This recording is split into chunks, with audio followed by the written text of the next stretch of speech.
How long are you going to live? Even if the love had completely faded. I couldn't believe someone could say such thing to a wife who had just been told she had only 6 months to live.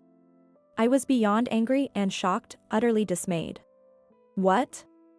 The one with a limited time left is you know? What? My name is Julie. I believe aging gracefully is an eternal theme for both men and women. I'm 60 years old, but I haven't forgotten to dress fashionably as a woman. Not for my husband. When I see myself in the mirror, with my hair, makeup, and outfit all perfectly in place, my spirits lift. At work, people are surprised to hear I'm 60 and say, "You don't look like 60, which is always nice to hear. My marriage has grown cold, and I often question why I ever married this man. I work hard in the editorial department of a comic book magazine. My husband isn't a big earner, yet he opposes me continuing to work. He says, "Men hunt, women do housework," with a straight face, and all I can do is sigh. It's not just a throwback to the early 1900s, it's like he's time-traveled here from the days when the Pilgrims first arrived. Or even the primitive era, considering his views on hunting. In the animal kingdom, it's the female lions who do the hunting, and I'd love to tell him that. I find great satisfaction in my job, advising and brainstorming with young, aspiring comic artists about attractive characters and interesting stories. Being in your 60s today is young. But my husband is different. How long do you plan to keep working? You're already 60. I get angry, but since arguing never changes his mind, I always end up backing down. I won't forgive you if you neglect housework because of your job. My husband truly believes housework is a wife's duty. Doesn't he watch the news? He not only believes men are superior to women but also has a weak spot for young, beautiful women, which is, in a way, the worst combination. I graduated from college and got my current job. I dreamed of becoming a comic artist until high school, but gave up due to lack of drawing skills. That's why I want to support those chasing their dreams. Before I knew it, I was too engrossed in my work and turned 40. Family suggested a marriage arrangement, and I dreamed of married life. Marriage is a significant decision that can change your life, so you mustn't rush into it. But fearing I'd stay single forever if I missed this chance, I agreed to the arrangement and met my husband, who was 41 at the time. Back then, he hid his true nature, behaving like a kind gentleman. We were both over 40, and I had no intention of quitting my job, so we don't have children. My parents, in their 80s, unlike my husband, are sensitive to the times and never say, "We want to see grandchildren." There are many women who can't have children even though they want them. My parents know that saying, "You show us grandchildren," or "Don't you have kids yet," can be a burden. Lately, my husband has been frequently checking his cell phone and having secretive calls. I thought it might be an affair, but not feeling angry about it probably means my love for him has completely cooled off. One day, my mother-in-law, Susan, who lives nearby, came to visit our house. Her husband passed away 3 years ago, and now she lives alone. She's 85 but always carries herself with a firm presence, and even my husband can't seem to outdo her. It's not out of respect, probably more for her money. That old lady is so stingy. She must have around $200,000 in savings. I'm an only child, so I'll get the inheritance. Can't she just kick the bucket soon? I couldn't believe my ears hearing such a thing. There are things shouldn't be said. I have to be nice to her now, even if it's a lie. Otherwise, she might write something crazy in her will like donating everything to some facility. At that moment, she appeared from the next room. "Sorry for being stingy. Mom, you were here?" My husband turned pale and took his anger out on me. "Idiot. Why didn't you tell me she was here? Be quiet. Stop yelling, you're disturbing the neighbors." There was no defending his bad-mouthing, so he just hung his head in silence. While my husband hid in the bathroom, Susan asked me, "How long have you and Kevin not been getting along? It seems like more than just a rough patch." I just smiled wryly and said, "You can tell? Julie. If it becomes unbearable, remember divorce is an option. There's a term in Buddhism, the suffering of encountering people one loathes. The agony of being with someone you don't want to see is unbearable. It must be hard living with someone you dislike. Don't worry about me." Her kindness touched my heart. She's so knowledgeable and cultured, hard to believe she's related by blood to him. Maybe my husband really is a time traveler from the primitive era. This year, he underwent a physical examination at work and apparently, there were issues. Maybe his unhealthy lifestyle is catching up to him at 61. He often comes home late, sometimes drunk. He says he's been out drinking with colleagues, but I know he frequents strip clubs. Never underestimate a housewife's intuition. He had a follow-up examination at the hospital, and one day, they called me.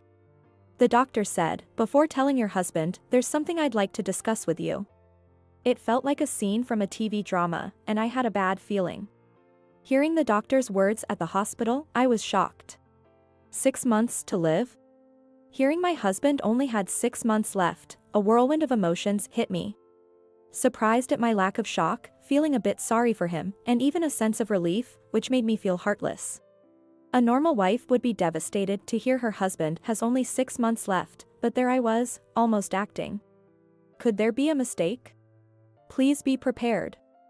Whether to tell him depends on his personality, and you know him best. What do you mean by personality? If he's the type to despair and become reckless, it's dangerous to tell him suddenly. If he's optimistic and strong-willed, it might be better to tell him. I knew if my husband heard he only had 6 months left, he'd fall apart. But it's not good for him to keep going to strip clubs and drinking, unaware of his condition. I returned home with a heavy heart, but decided it was best to tell him. That night, when my husband came home, I said, "There's something important we need to talk about." "What is it?" "Don't beat around the bush." "I'm busy, unlike you." "I'm busy too, you know. You just make yourself busy. If you don't like being busy, quit your job." Really, it's a man's shame to have his wife work. It's like saying I don't earn enough. I was taken aback by his outdated views. He seems unaware that most households these days have both partners working, and there are fewer stay-at-home spouses. Today, I went to the hospital. The hospital? Please listen carefully and stay calm. Stop beating around the bush. "I'm busy, you know."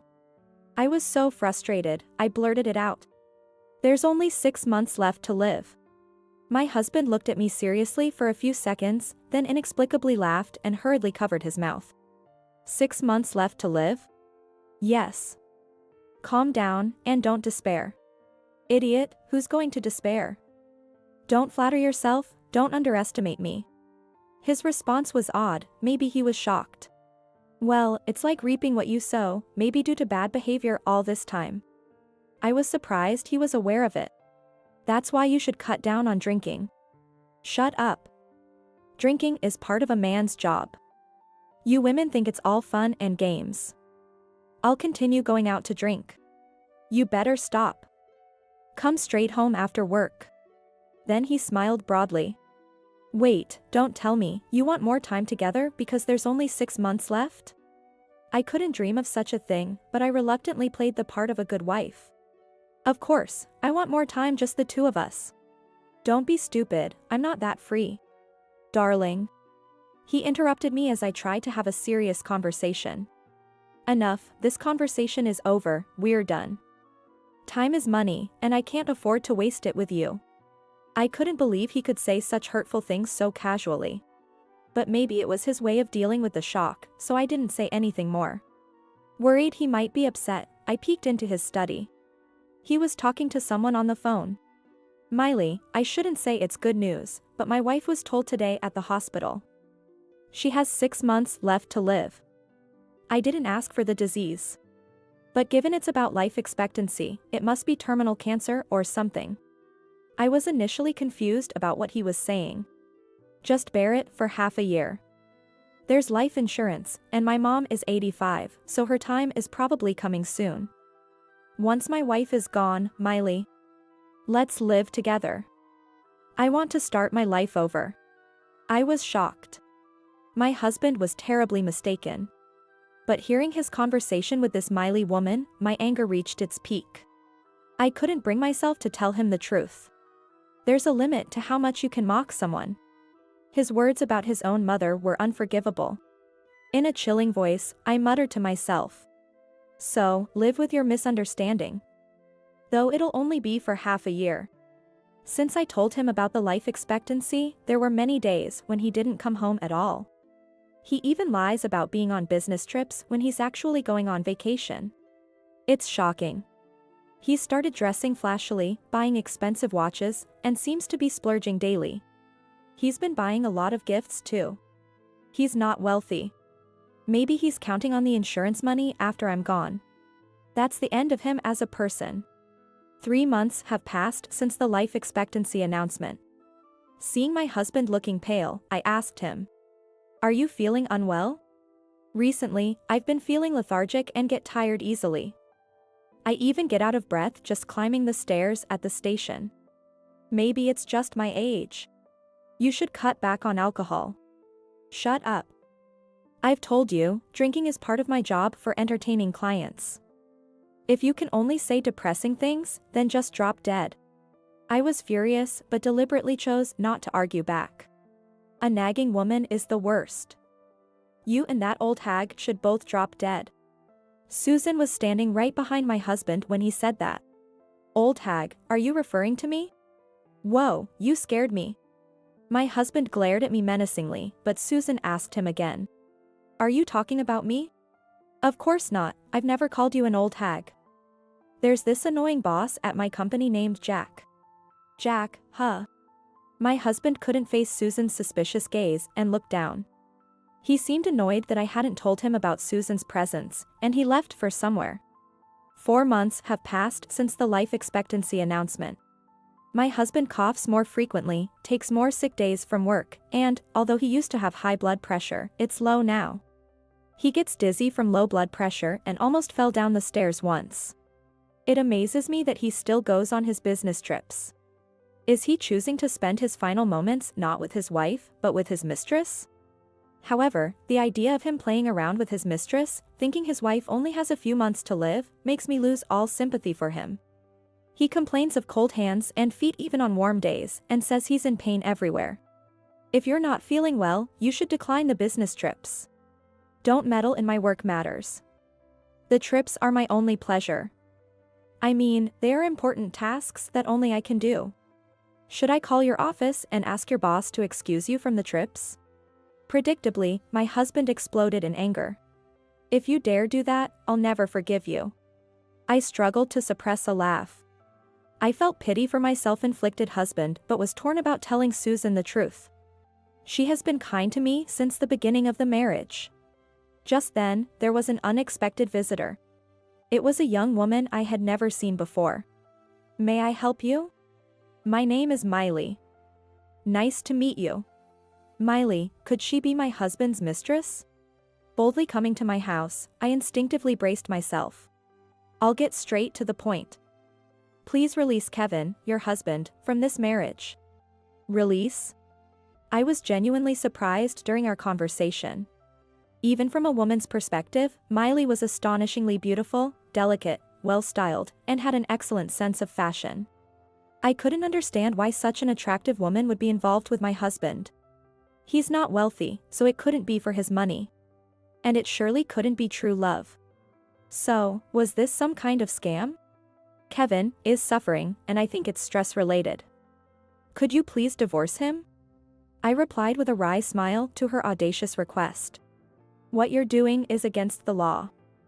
Isn't it rather improper to directly ask the legal wife for a divorce? But she wasn't deterred. Isn't it possible to meet the love of your life after getting married? It's foolish to be bound by the formality of marriage in such a case. After all, we only have one life to live. I realized something then. Fearing that continuing the conversation with this young woman would make me lose my composure and possibly lead to an outburst. I ended the talk with a smile. My husband has already been liberated from this world. Whether he's gone to heaven or fallen to hell, I don't know, as I'm not the queen of hell. She looked momentarily puzzled but then laughed brightly. Queen of hell. You're funny, ma'am. I'm not funny at all. By the way, how old are you? I'm 29. 29, still in her 20s, made my head spin. A woman 30 years younger than him, I couldn't hide my surprise. If you don't mind, may I ask about your job? He visited the place where I work. He's incredibly kind and truly a good person. Are you genuinely in a relationship with my husband out of pure affection? Of course. Kevin is tough and skilled. Stop. I glared at her with a smile. If you say more, I might just strangle you. It's not funny at all, really. Miley looked at me silently for a few seconds and then said, "Meeting you today for the first time, I'm honestly surprised. You're so different from what I imagined." Did my husband badmouth me? Say I'm like a witch? Miley laughed heartily. He never said anything bad about you. I just didn't expect you to be such a wonderful person. While I'm not flattered to be praised by a mistress, Miley didn't seem like a bad person. I couldn't bring myself to like her, but with a woman like her being kind to him, no wonder that fossilized fish of a man was smitten. True love, huh? But soon, your feelings will be truly tested to see if they're genuine or not. What do you mean? Her puzzled tilt of the head was charming. I harbored no regrets about my husband who lost his heart to this little devil, but I felt a slight sympathy for her. It's been exactly 6 months since the life expectancy announcement. My husband, looking pale, took another day off work today, but seeing me return home healthy, he gave a mocking look. How long are you planning to live? Even though my love for him had faded, I couldn't believe someone could say such a thing to a wife who was told she had only 6 months to live. I contained my anger and maintained my composure. Really, you and my mother are both tough as nails. Leave your mother out of this, please. Then, my husband suddenly exploded in anger. Leave out? Who are you talking to? Oh, I see, you think you have nothing to lose since your time is short. Well, let me be frank before you drop dead. Marrying you was the biggest mistake of my life. The unspeakable final words. My husband had finally crossed the line. I felt a surge of anger so strong it seemed to hit the ceiling and blurted out. Is that your last will? Last will? Wait, you haven't written any weird will, have you? Have you written a will? It's been half a year since your life expectancy announcement. What nonsense are you spouting?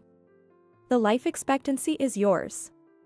Have you finally gone mad in your final stage? I was beyond anger and shock, completely dumbfounded. What? The life expectancy is yours. What? For a moment, my husband's face turned serious and he froze, but then he scoffed. You should be hospitalized. We're not even on the same page. Go to the hospital today. With that, my husband retreated to his study. The next morning, my husband collapsed inside our house. I immediately called an ambulance, informed Susan, and then headed to the hospital. After the examinations were completed and my husband learned the truth, he was furious. In front of the doctors and nurses, he lashed out at me. Why didn't you tell me something so important? I did tell you, 6 months ago. Don't lie, the life expectancy was yours. It seemed he remembered our conversation from 6 months ago. At that time, I hadn't specified who received the life expectancy announcement. So, you took advantage of my misunderstanding, you devil. We're in a hospital, please keep quiet. Shut up. You're all irrelevant. You too, are you all in this together? He pointed at the doctor and nurse, becoming entangled. It was utter chaos, my husband in a frenzied state.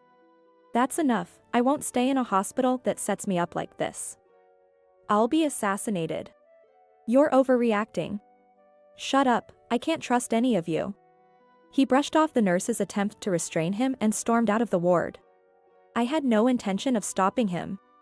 I apologized to the doctor and nurse on behalf of my husband for his rude outburst and returned home. A few days later, my husband returned home, pale as a ghost. After telling Miley the truth, it seemed she broke up with him. I guess it was too much for her, as I thought of Miley's face. It was bad enough she broke up with him, but it turned out Miley was married.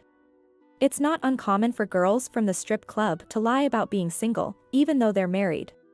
Miley's husband was in prison and had been released recently. Caught cheating, Miley had told her husband about Kevin. Help me. He's threatening to throw me into the sea alive. What can I do against someone that's scary? How can you be so calm about your husband's crisis? What a thing to say. Plan to flee overseas? I don't have the money. He had apparently spent all his savings, counting on the insurance money in 6 months. Frequent trips, or rather vacations with Miley, probably meant he paid for everything, so it's no wonder his money disappeared quickly. Please, can you lend me some money? I don't have any. I responded coldly, dismissively. Then borrow it from my mother. She won't lend me any, that stingy old hag. Borrow it from Jack. Ah. My husband was startled and glared at me. That's why you should tell me when she's here. Were you doing it on purpose? You're the one who only has half a year left. Oh wait, that was 6 months ago, so your time must be coming soon, right? Even I was taken aback by her cold words. My husband was utterly lost at his mother's unbelievable line. Is that what a mother says to her own son? How many times have you said that to your own mother? Unable to respond to this retort, my husband remained silent. Kevin. Apologize to Julie with your heart. Then we can talk. Stubborn to the end, my husband shouted. This is my house. Get out. I don't want to see your faces anymore. Let's go, Julie. What? Kevin. I'm disappointed in you. I am severing our mother-son relationship. I will live with my daughter. Daughter? My husband has no siblings. As I was shocked, thinking she might have a hidden child, Susan said. Julie is my daughter. Do you have a problem with that? Mom. Kevin was dumbfounded by the unexpected words. I felt like crying, but somehow held back. Susan and Kevin are blood-related, actual mother and son. If Kevin and I divorced, Susan and I would become strangers. Yet, she calls me her daughter. I have felt that since we got married. Susan has always treated me like her own daughter. Her love was genuine. Kevin, losing his color, glared at his mother. What nonsense are you talking about? I'm your real son, and she's just your daughter-in-law. There's no question about who's more important. Of course, I would choose Julie, my real daughter, without a second's hesitation. A man who cheats and acts so nonchalantly is not my son. Moved by Susan's firm words, Kevin remained silent and walked like a ghost into his study. I quickly packed my bags and moved to live with Susan. Fortunately, I had a job, and as my husband said, Susan had savings. Following her advice, I officially divorced and completely severed ties. Self-inflicted as it may be, I wonder if Kevin is okay. I'm afraid of myself for thinking whether the thugs or his time will come first. I'm more worried about Miley's safety. I don't know whether this was the right decision. Marriage is living together with a stranger, so love is indeed the most important thing. When love fades, the collapse is swift. Was this marriage a mistake? I think not. I was able to meet Susan. We continued to live happily together, like a real mother and daughter. My parents were initially shocked, but after hearing about the tumultuous 6 months, they quickly understood. Now, I am happy. Happiness is not something given by others. It's something you must earn for yourself. Men often promise the parents of their fiancés, I will definitely make your daughter happy. But happiness is not something a man can give. The source of happiness is within oneself. In my heart lies infinite potential. I believe in my strength and will live by it.